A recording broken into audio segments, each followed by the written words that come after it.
I mean touch wood, this was the third prelims exam जो मैंने clear भी किया है। तो ये तो मेरा क्लियर हो गया है। 79.5 समथिंग मेरी दिल्ली की कट ऑफ गई है और कॉन्ग्रेचुलेशन लिखा हुआ आ गया है। तो yes I am in for IRBPO। सो 2025 मैंने जो भी एग्जाम्स दिए मैंने सबके प्रीलिम्स क्लियर किए हैं एक्सेप्ट SBI PU, क्योंकि SBI PU में मेरी जो एज और क्वालिफिकेशन है वो पूरी नहीं थी। तो इस वीडियो में जो भी मैं बताऊंगी वो नॉन प्रमोशनल होगा, कुछ भी जो प्रोमोशनल नहीं होगा। And this video is going to be very helpful for 2026 aspirants. So do watch this video till end without missing any single thing, and to save your time you can increase the speed of video till 1.5x or 1.75x, whatever suits you. So hey you guys, welcome back to another video. And इस video में बात करेंगे 2026 के aspirants के लिए, क्योंकि आप में से काफ़ी सारे मेरे से पूछ रहे थे कि आप एक बार अपनी जर्नी बता दो, आपने कैसे किया नहीं किया, सोर्सेज क्या है, आप मीन्स के लिए क्या पढ़ रहे हो नहीं पढ़ रहे हो। तो मैंने सोचा एक वीडियो बना ही देती हूँ। सो सबसे पहले तो बात करें तो 2026 के एस्पिरेंट्स के लिए मैं सबसे पहले एक चीज़ बोलूँगी कि स्ट्रैटेजी के पीछे मत भागो, कि strategy video, quant strategy video, English strategy video. I know आप में से काफ़ी सारे जन यही सोच के आए होंगे कि मैं इसमें स्ट्रैटेजी बताऊँगी या फिर कुछ ऐसा, बट नहीं। मुझे स्ट्रैटेजी शब्द से ही नफरत है, पता नहीं क्यों।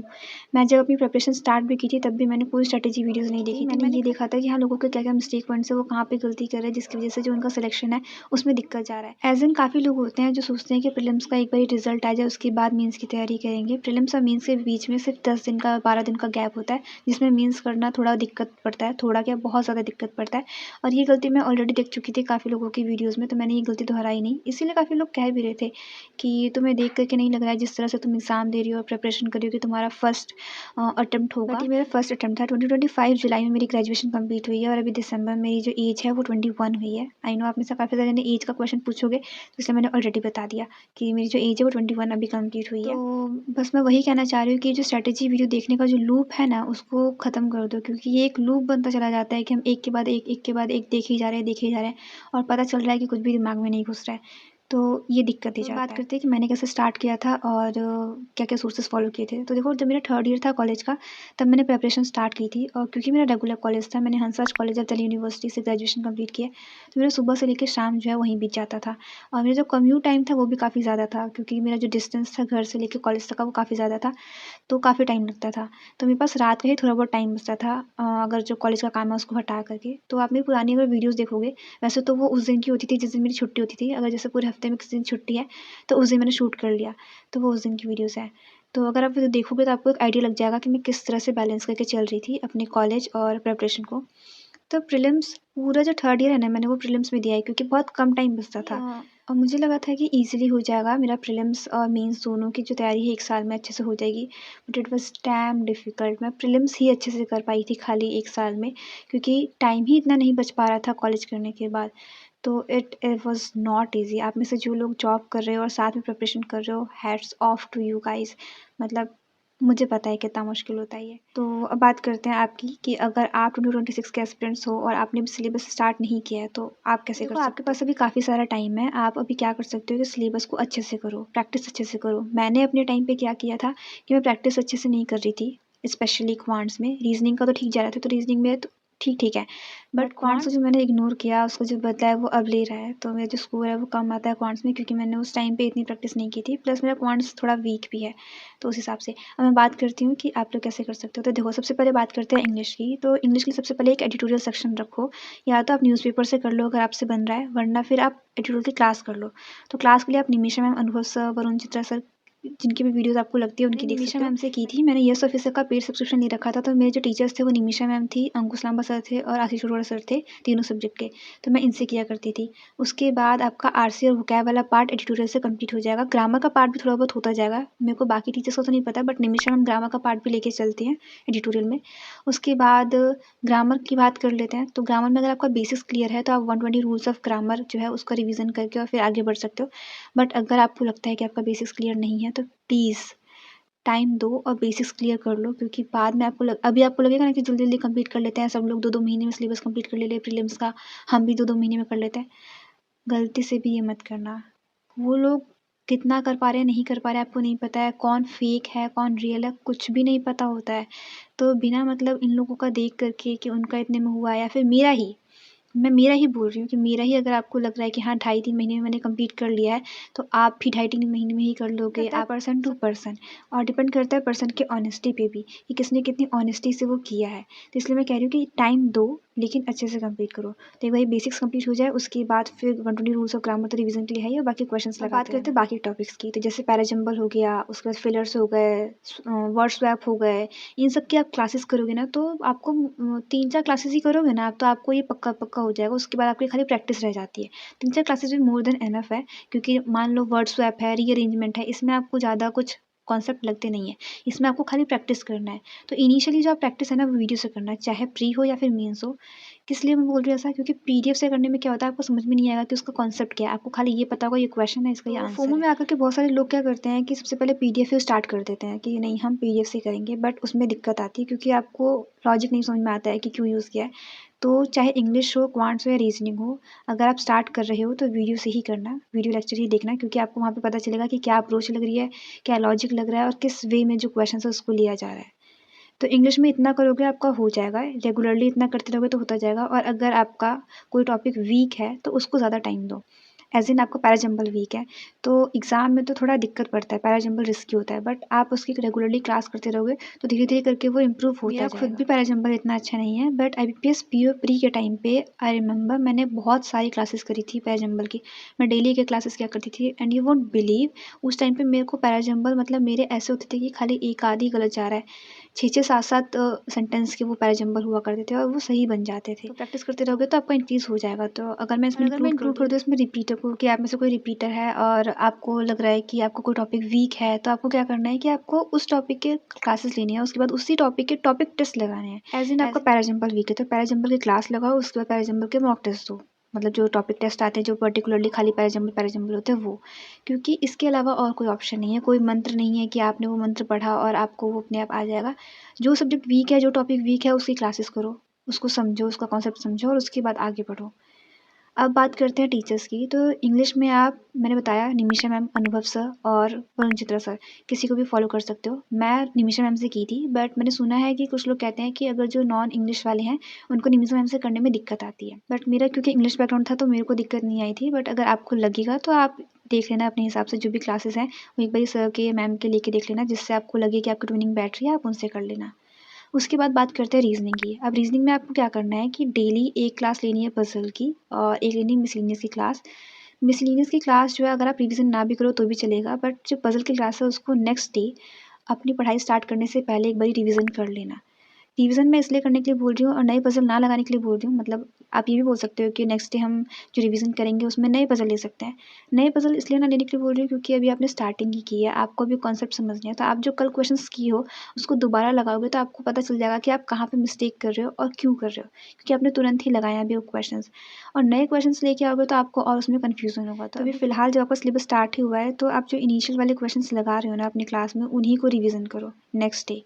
ये हो गया आपका पज़ल और मिसलेनियस। और इनिशियली आपको काफ़ी टाइम लगेगा, ऐसा नहीं है कि आपने शुरू किया बनाना और आपका एकदम में 2 ढाई मिनट में पज़ल बन जा रहा है। इनिशियली काफ़ी टाइम लगता है, मेरे को भी 5-7 मिनट लगा करते थे एक-एक पज़ल में। जब मैं 5-10 पज़ल के सेट लगाया करती थी, जब मेरा सिलेबस हो गया था और मैं प्रैक्टिस करी थी, तब मेरे को लिटरली मैं एक-एक पज़ल में 5-5 7-7 मिनट लगा करती थी। बट धीरे-धीरे करके वो जो टाइम है वो डिक्रीज़ होता गया, क्योंकि डेली वो चीज़ें प्रैक्टिस हो रही हैं, तो स्पीड आ जाती है। तो अगर स्पीड नहीं आ रही तो स्पीड आने के लिए आपको प्रैक्टिस ही करनी पड़ेगी। बात करें टीचर्स की, तो रीजनिंग के लिए अगर टीचर की बात करूँ तो अंकुश लांबा सर और संजय सर, आप इन दोनों में से किसी का भी कर सकते हो। मैंने अंकुश लांबा सर से किया था और हाँ, मैं थ्रेड मेथड यूज़ करती हूँ और मेरे को अभी तक ऐसा कोई भी मेंस का क्वेश्चन नहीं मिला जिसमें थ्रेड मेथड अप्लाई ना हो रहा हो। मतलब अगर वो मेरी गलती है तो वो एक अलग चीज़ है, बट ऐसा कोई भी क्वेश्चन नहीं है कि थ्रेड का जो कॉन्सेप्ट है वो उसमें फेल हो पा रहा है। मेरे को अभी तक ऐसा कोई भी क्वेश्चन नहीं मिला। मैंने जो भी मेंस के एग्जाम्स दिए हैं अभी तक, वो सब में मैंने थ्रेड मेथड ही यूज़ किया। आगे बात करते हैं हम क्वांट्स की। क्वांट्स की बात करते हैं सबसे पहले TCS, table square cube, percentage diffraction, mensuration formulas, AP, इन सब की जो भी छोटी-छोटी चीज़ें हैं ना, ये सब आपको डेली के डेली रिवीजन करना है। ये सारी चीज़ें काफ़ी हेल्प करती हैं आपके कैलकुलेशन बूस्ट करने में। इसके साथ-साथ आपको स्पीड मैथ्स के भी क्वेश्चंस प्रैक्टिस करने हैं। स्पीड मैथ्स के क्वेश्चन प्रैक्टिस करने के लिए आप स्मार्ट किरा का स्पीड ड्रिल यूज़ कर सकते हो। उसमें आपको काफ़ी सारे जो क्वेश्चंस हैं, टॉपिक्स हैं वो मिल जाएँगे। तो वहाँ पे ये फीचर रहता है कि आपको जो भी पर्टिकुलर टॉपिक चाहिए, जितने क्वेश्चंस चाहिए वो आप खुद सेलेक्ट कर सकते हो। तो वहाँ से आप अपनी प्रैक्टिस कर सकते हो। उसके बाद बात करते हैं क्वांट्स में जो लेक्चर आपको की। टॉपिक तो चल रहा वो टाइम, वर्क एंड वेजेस चल रहा है। तो नेक्स्ट डे जब आप क्लास करोगे उससे पहले इसका रिवीजन हो जाना चाहिए डे के स्टार्टिंग में, ताकि आपने आज क्लास की, कल रिवीजन हो गया तो आपको जो कॉन्सेप्ट है वो याद रहेंगे। जितना ज़्यादा रिवीजन करोगे उतना ज़्यादा याद रहे। तो एक क्लास के बाद अगर आपने रिवीजन कर लिया, उसके बाद नेक्स्ट क्लास शुरू किया ना, तो थोड़ा आपको बैलेंस बना रहेगा कि हाँ, आपने जो कल पढ़ा था वो आपको याद है, ऐसे। और जब पूरा का पूरा टॉपिक खत्म हो जाए तो 30-40 क्वेश्चंस उस टॉपिक के लगाना, उसके बाद ही नेक्स्ट टॉपिक पे जाना। मैंने गलती क्या की थी कि मैंने 30-40 क्वेश्चंस नहीं लगाए। मैं सीधा एक एक टॉपिक किया, उसका रिवीजन मैं उस टाइम करते जा रही थी और टॉपिक खत्म होते ही नेक्स्ट टॉपिक पे स्विच कर गई। ऐसे करते-करते मैं आगे बढ़ती चली गई और पीछे का मैं भूलती चली गई, और ये इसीलिए हुआ क्योंकि मैंने रिवीजन नहीं किया। तो आप भी एक टॉपिक करो, उसके 30-40 क्वेश्चंस लगाओ, फिर नेक्स्ट टॉपिक पे जाओ। जब 3-4 टॉपिक्स हो जाए ना, उसके बाद वो जो 3-4 टॉपिक्स हैं उनका भी मिक्स्ड क्वेश्चंस का रिवीजन कर लो। तो इससे क्या होगा ना कि वो फ्लो में चलता रहेगा, वो जो भूल जाते हैं ना हम लोग कि पीछे क्या पढ़ा था, वो सब जो चीज़ें हैं वो नहीं होंगी। तो क्वांट्स में ये हो गया। अब क्वांट्स से अगर मैं टीचर की बात करूँ तो क्वांट्स में आप आशीष अरोड़ा सर, हर्षल सर और यशराज सर, आप इनमें से किसी से भी कर सकते हो। मैंने आशीष अरोड़ा सर से किया था, लेकिन आशीष अरोड़ा सर का भी लेवल थोड़ा-सा अप है, उनका जो कंटेंट है थोड़ा लेवल हाई है, उतना एग्ज़ाम में नहीं आता है। अगर मैं हर्षल सर की बात करूँ और यशराज सर की बात करूँ, तो उनका जो कंटेंट है वो एग्ज़ाम रेलेवेंट है। तो अगर आप बिगिनर हो तो आप यशराज सर को फॉलो कर सकते हो, आपको काफ़ी ज़्यादा बेनिफिट मिलेगा। प्री के टाइम पे जो मेरे जो सोर्सेज़ थे वो काफ़ी फिक्स थे। मैं यस ऑफिसर से प्रैक्टिस किया करती थी, क्लासेस किया करती थी और उन्हीं टीचर से पढ़ा करती थी। बट मेंस के टाइम पे मैंने थोड़ी फ्लेक्सिबिलिटी रखी है। मेरे को जहाँ से जो कंटेंट रेलेवेंट लगता है मैं वहाँ से कर लेती हूँ, क्योंकि हमारा जो बेसिक्स है वो हो चुका है, ठीक है? तो अब अगर हम मेंस का कंटेंट कर रहे हैं इधर-उधर से भी, और थोड़ा जो कॉन्सेप्ट है वो इधर-उधर से भी देख रहे हैं, तो इतना दिक्कत नहीं होगा। बट इनिशियली क्या होता है, अगर हम अलग-अलग टीचर से पढ़ रहे होते हैं ना, तो सबके पढ़ाने का तरीका अलग होता है और सबके कॉन्सेप्ट बताने का तरीका अलग होता है। कॉन्सेप्ट भी अलग-अलग होते हैं कि किस क्वेश्चन को कैसे अप्रोच किया जा रहा है। तो मुझे लगता है ना वो एक थोड़ा दिक्कत दे जाता है। मुझे पर्सनली लगता है कि मुझे दिक्कत देता है अगर मैं इनिशियली वो करती, इसलिए मैंने प्री में जो सोर्सेज़ है वो काफ़ी फिक्स्ड रखे थे। अब बात करते हैं मॉक टेस्ट की कि आपको मॉक टेस्ट कब देना है। तो देखो, जब आपका 70-75% सिलेबस कंप्लीट हो जाए प्रीलिम्स का, तब आप मॉक टेस्ट देना शुरू कर देना। उससे पहले जो भी सब्जेक्ट के टॉपिक्स हैं उनका टॉपिक टेस्ट देना। इससे क्या होगा कि आपका हैबिट भी बना रहेगा मॉक टेस्ट देने का। बट सेक्शनल मॉक टेस्ट आप 70-75% सिलेबस हो जाए उसके बाद ही देना है। ऐसा मत सोचना कि सिलेबस एकदम ही 100% कंप्लीट हो जाए, प्रैक्टिस हो जाए, उसके बाद मॉक टेस्ट देंगे, क्योंकि मॉक टेस्ट ऐसा बाद में देने से क्या होता है, 100% सिलेबस हो जाने की बात करेंगे, जैसा मैंने किया था। मैंने गलती की थी ये कि मैंने सोचा कि सिलेबस एक बार पूरा हो जाए उसके बाद करूँगी, क्योंकि ऐसा भी तो हो सकता है ना कि 75% सिलेबस में मेरा जो स्कोर है वो बहुत कम आए, क्योंकि बाकी टॉपिक्स मेरे को नहीं आते हैं। बट ये मत सोचना, क्योंकि वो टॉपिक जो नहीं आते उसको छोड़ो, पर जो आते हैं उसको अच्छे से करो और उसमें स्कोर जो है मैक्सिमाइज़ करने की कोशिश करो। मैंने ऐसा किया था कि मैं सिलेबस पूरा करने के बाद मॉक टेस्ट पे गई थी और मुझे इतना गंदा स्कोर मिल रहा था। इवन दो जो मेरा स्पीड था वो पज़ल के टाइम पे, और जो मतलब मैं क्वेश्चन प्रैक्टिस करती थी तब उतना गंदा नहीं था, मैं बना लेती थी। लेकिन मॉक टेस्ट में नहीं हो पा रहा था, क्योंकि मॉक टेस्ट में वो टाइमर चलता रहता है, वो अलग ही दिमाग में खटकता रहता है, तो उस चक्कर में नहीं हो पा रहा था। तो इसलिए आपका जैसे ही 75% सिलेबस हो जाए आप एक बारी मॉक टेस्ट स्टार्ट कर देना। तो अब बात करते हैं प्लेटफॉर्म के बारे में कि कौन से प्लेटफॉर्म का देना है, कौन सा एग्ज़ाम रेलिवेंट है वगैरह। तो देखो, मैं नाम तो नहीं ले सकती, बट जब मैं आई थी इनिशियली तो मैंने एक प्लेटफॉर्म का नाम बहुत ज़्यादा सुना था, और मुझे पता नहीं क्यों ऐसा लगता था कि बहुत ज़्यादा हाई लेवल मॉक दे कर के कोई फ़ायदा नहीं है, वो और दिक्कत देगा, और ऐसा हुआ। आईबीपीएस पीओ मेंस के टाइम पे मैंने वही हाई लेवल मॉक्स बहुत ज़्यादा लगाए थे, और मेरा जो मेंटालिटी था वो ऐसा बन गया था कि डीआई तो मेरे से एग्ज़ाम में बनेगी ही नहीं, क्योंकि मॉक्स में भी नहीं बनती थी। पज़ल्स तो मेरे से बनेंगे नहीं, क्योंकि मॉक्स में भी नहीं बनते थे। वो इतने ज़्यादा हाई लेवल के हुआ करते थे कि मॉक्स में बनना वो इम्पॉसिबल है, तो मैं मिसलिनियस बनाया करती थी। वैसे तो मैं ये वाले मॉक्स लगाया नहीं करती थी, बट उस टाइम पे कुछ रीज़न्स की वजह से मेरे को ये वाले मॉक्स लगाने थे, तो मैंने ये वाले मॉक्स लगाए।